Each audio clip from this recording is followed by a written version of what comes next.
बिस्मिल्लाहिर्रहमानिर्रहीम अस्सलाम वालेकुम hello everyone welcome back to my channel and welcome back another vlog. कैसे हैं आप सब लोग? उम्मीद करती हूँ कि आप सब लोग बिल्कुल ठीक होंगे। अल्हम्दुलिल्लाह मैं भी बिल्कुल ठीक हूँ। अच्छा जी, काफ़ी सारी मेरी सिस्टर्स जो हैं उनकी रिक्वेस्ट थी कि मैं जो सिलाई करती हूँ वो भी आप सब लोगों के साथ शेयर किया करूँ। हालांकि जब न्यू चैनल ये बनाया था तो उसके ऊपर काफ़ी सारी वीडियोस डाली थी। जब कोई अच्छा रिस्पांस ना मिला तो फिर मैंने छोड़ दिया था सिलाई शेयर करना। खैर, यहाँ पे मैं कपड़े स्टिच कर रही थी और लाइट चली गई, इसलिए मैंने पहले कपड़े जो है वो कटिंग करके रख लिए। उसके बाद मैंने सोचा कि रूम की क्लीनिंग कर लूँ और ये जो सारे पेपर्स वगैरह पड़ी हैं ये हस्बैंड और मैं मिलके जो है वो काम करते हैं। तो आप ऐसा देख लें कि समझ लें जैसे आर्टिकल्स लिखते हैं ना, उस तरह के हमने आर्टिकल्स लिखने होते हैं और फिर हमें 25 या 20 सफ़ों का 1000 रुपया मिलता है। काफ़ी मेहनत वाला काम है और साथ में सिलाई कर रही थी तो फिर रूम पूरा फैल जाता है। एक ही रूम है ना, इसी वजह से सब फैला हुआ था और किचन मैंने नहीं साफ़ किया था क्योंकि मैंने सोचा अभी लाइट भी नहीं है, कपड़े कट करके मैंने रख लिए हैं तो साथ में मैं जो है वो कड़ी रख देती हूँ। पहले पकोड़े बना लेती हूँ, उसके बाद जो है वो मैं कड़ी रख दूँगी। कड़ी बनती रहेगी 2-3 घंटे आराम से, उसको मैं स्लो आंच पे रख दूँगी क्योंकि कड़ी को जितना भी कड़ के पकाएं, मतलब काढ़ के पकाना है 2-2.5 घंटे तक पकाएं तो वो उतनी अच्छी और लजीज मज़ेदार कड़ी बनती है। तो उतनी देर में फिर जितनी देर में कड़ी बनी, सूट उतनी देर में मैंने रेडी कर लिया था। काफ़ी अच्छा स्टिच हुआ था। तो ये देखें, ये है सूट की फ़ाइनल लुक। ऊपर मैंने छोटे छोटे से मिरर लगा दिए थे, साथ में मैंने शटल लेस जो है वो अटैच कर दी थी और नीचे दामन पे इस तरह से आजकल बहुत ज़्यादा ट्रेंड है वो बना दिया था तिकोन से काट के और फिर लेस के साथ जो है वो दामन की डिज़ाइनिंग कर दी थी।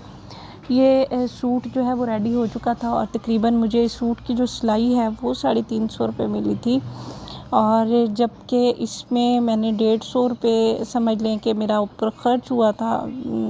10 रुपये का एक मिरर मुझे मिला और 100 रुपीज़ की लेस मिली और इस तरह से मतलब जो कि उसके ऊपर ख़र्चा हुआ था ना वो 150 के करीब हुआ था और 200 रुपये मुझे मेरी मेहनत मिली, जो कि मैंने आधे घंटे में इसको रेडी कर लिया था। और काफ़ी सारा जो है वो काम था करने वाला। साथ में अब बच्चों को नहीं पता कि हालात माँ बाप के क्या चल रहे हैं, घर में बहुत ज़्यादा परेशानी है। पिछले दिनों में आप लोगों ने देखा हस्बैंड मार कुटाई करके चले गए थे अपने माँ बाप के घर और फिर काफ़ी मुश्किलों से 20-25 दिन अकेला रहने के बावजूद उनको मना के मैं ही लेके आई, उनकी मिन्नत समाजत करके, क्योंकि एक मर्द के बगैर जो है वो गुजारा करना बहुत ज़्यादा मुश्किल होता है। कभी कभी मैं सोचती हूँ कि पता नहीं कितनी ही आजमाइशें बाकी हैं, पता नहीं अब ज़िंदगी में आगे क्या होगा, अब आगे क्या होगा, क्योंकि खुशियाँ मैंने अपनी लाइफ में बहुत बहुत ज़्यादा कम देखी हैं। और समझ लें पूरी ये जो मेरी ज़िंदगी है 26-27 या 25 साल की ये जो ज़िंदगी है ना, इसमें मैंने दुख बहुत ज़्यादा देखे हैं। बस वो बचपन वाला जो हिस्सा होगा ना वही थोड़ी बहुत जो खुशियाँ मैंने देखी सो देखी हैं। अच्छा जी, तो बच्चों को नहीं पता माँ बाप की क्या सिचुएशन चल रही है, पैसे हैं नहीं हैं, लेकिन यहाँ पे ये ईद के पहले के क्लिप हैं तो बच्चों ने फरमाइश की कि मामा हमें न्यू आपने कपड़े सिलाई करके पहनाने हैं। तो फिर मैंने सोचा क्यों ना इस तरह से कलरफुल जो है वो डिज़ाइनिंग करके कम लो बजट में जो है वो कपड़े तैयार करूं।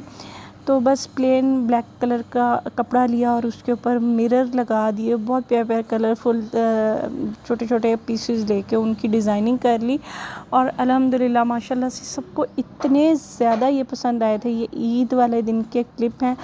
और फिर हम लोग गाँव चले गए थे और ससुराल जाना मैं आप लोगों को बता नहीं सकती कि मुझे कितना ही बुरा लगता है, बहुत ज़्यादा बुरा लगता है। और पता नहीं कितना मैं दिल पे पत्थर रख कर जाती हूँ और मेरी मजबूरी है वहाँ जाना, मुझे जाना पड़ता है, मैं उनको नहीं छोड़ सकती हूँ। इंशाल्लाह किसी व्लॉग में मैं बताऊँगी, क्योंकि जो सास है ना वो अगर माँ बन जाए और माँ बन के बहू को जिस तरह से अपनी बेटियों की फरमाइशें पूरी की जाती हैं या बेटियों का ख्याल रखा जाता है या उनकी खुशी का ख्याल रखा जाता है, उस तरह से अगर बहुओं का ख्याल रखा जाए तो बहुओं को ये नौबत ही ना आए कि वो इस तरह कहें या उनको अपने ससुराल में जो है वो घुटन महसूस हो।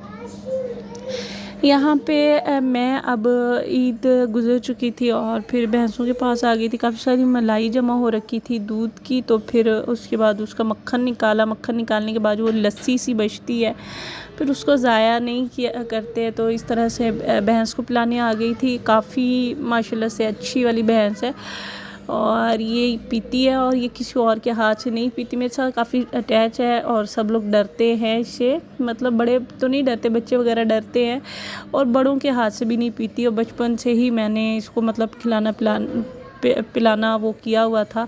घास वगैरह तो खुद ही खा लेती है, लेकिन इस तरह की दूध, मक्खन या घी वगैरह कुछ भी खिलाना हो, लस्सी वगैरह पिलाना हो तो फिर मैं पिलाती हूँ।